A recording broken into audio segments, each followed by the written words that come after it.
With the rapid development of data services and the emergence of various electronic products, such as tablets, mobile phones, smart wearables, and smart home devices, broadband services are penetrating into our daily lives, and the number of broadband users is increasing rapidly. In the face of the huge and complex broadband network, effectively implementing refined management of users becomes crucial. Carriers hope to provide one access server to connect to multiple hosts, and this access server is expected to perform access control and accounting for each connected host.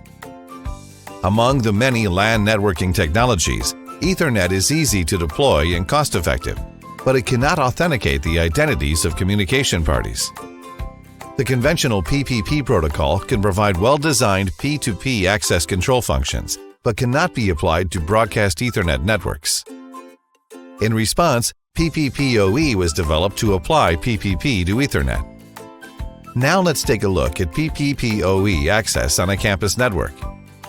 A campus network has a large number of users who frequently access the internet, and the data traffic is heavy. PPPoE access enables schools or carriers to perform independent authentication and accounting for each user. Users enter their username and password on PPPoE client software, and then access the internet after being authenticated. This mode of user access is similar to conventional dial-up internet access and maintains the same user habits. PPPoE provides the dynamic IP address allocation mode.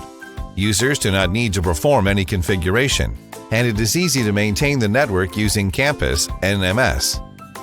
Not only this, the online activity of students on the campus network can be effectively traced using the allocated IP addresses, making campus management easier.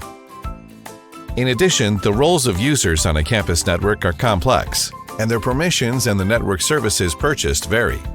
With value-added services such as EDSG and DAA deployed together with PPPoE, different types of users can be given different access permissions and bandwidth resources. There are two common deployment modes of PPPoE. The first is applicable to the campus living or office area. All users share one account, and separate accounting and management on each user is not needed. The fixed PPPoE dial-up software must be installed on the CPE to initiate dial-up. The second is applicable to the dormitory area. Each user uses an independent account and needs to be charged and managed separately.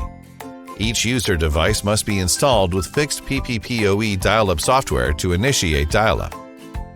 With PPPoE, a remote access device can provide access services for hosts on an Ethernet network, and multiple P2P connections are established on the Ethernet network to provide control and accounting functions for each host. In the next generation IPv6 network evolution solution, PPPoE access enables both IPv4 and IPv6 addresses to be assigned to users. The cost involved in reconstructing the legacy network is low. Currently, PPPoE access is the most mature and widely used mode for user access.